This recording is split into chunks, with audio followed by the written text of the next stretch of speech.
Chapter 3: The State, Big Business, and Economic Privilege.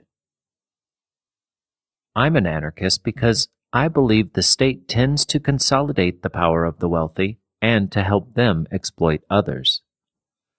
It fosters poverty by securing privileges for the wealthy and well-connected. It promotes hierarchical models of business organization and the centralization of power in the workplace. It creates and encourages the persistence of monopolies and other cartels that increase the power of privileged elites at the expense of everyone else. And it sanctions and perpetuates the violence that has been and continues to be used to dispossess poor working class and middle class people in favor of large landowners and wealthy business leaders. The state makes elites. The state is actively involved in all aspects of economic life, and whether the effect is deliberate or not, the practical result of this involvement, contrary to the impression you might get from the mainstream media, is that the scales are constantly tipped in favor of privileged elites. The state creates and reinforces privilege, special rules for special people maintained by the threat or use of force. One way to think about this kind of privilege is to think about it as a function of the ways in which people obtain resources. Broadly speaking, we can distinguish the economic, social, or civil means of acquiring resources, on the one hand, from, on the other, the political and military means. The civil means of acquiring resources are peaceful and non-manipulative. Perhaps you transform your existing resources, creating something valuable yourself. Perhaps someone freely decides to give you something, or perhaps you freely exchange goods or services with others. Using the political means involves violence or manipulation.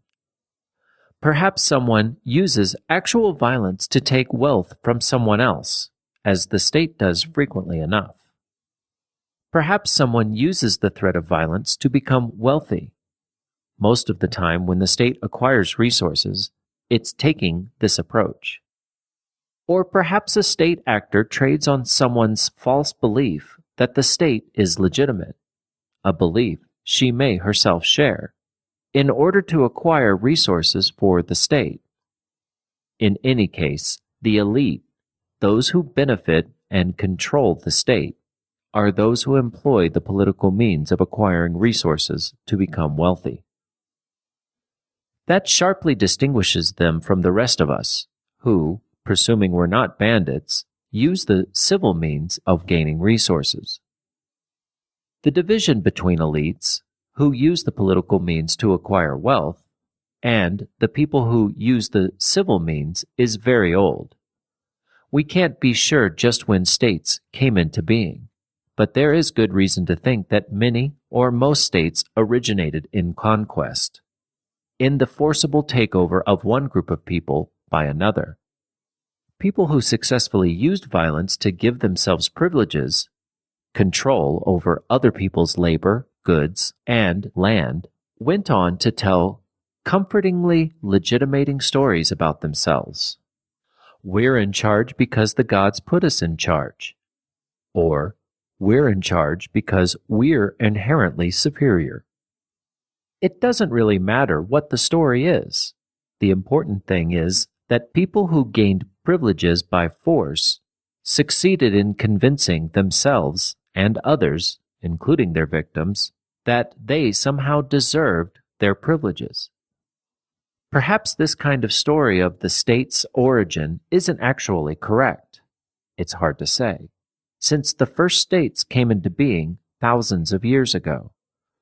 What is clear, though, is that the same kind of dynamic has continued throughout history.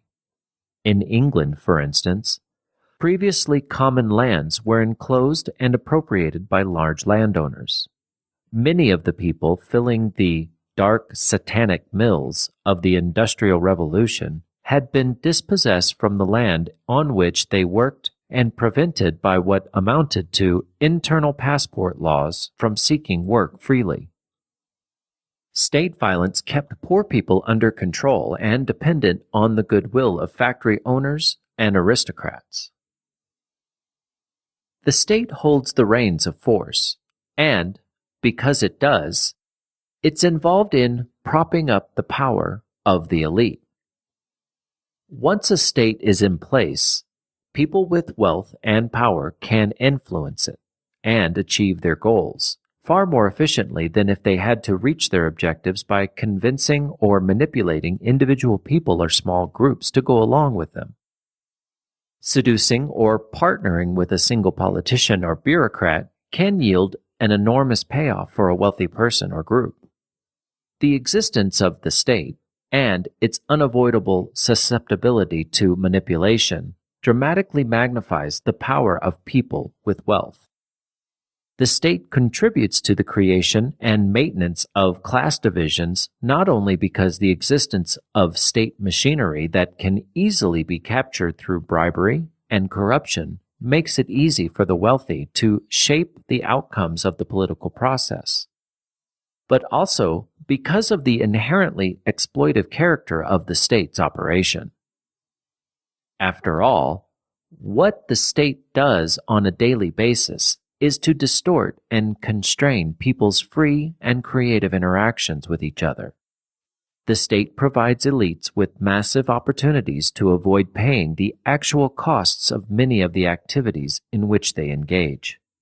State policies help them to maintain their wealth and power precisely by shifting the costs of doing the things that preserve and extend their economic positions onto other people. Thus, the state simultaneously props up elites, encourages inefficient behavior, and exploits people who aren't members of the elite.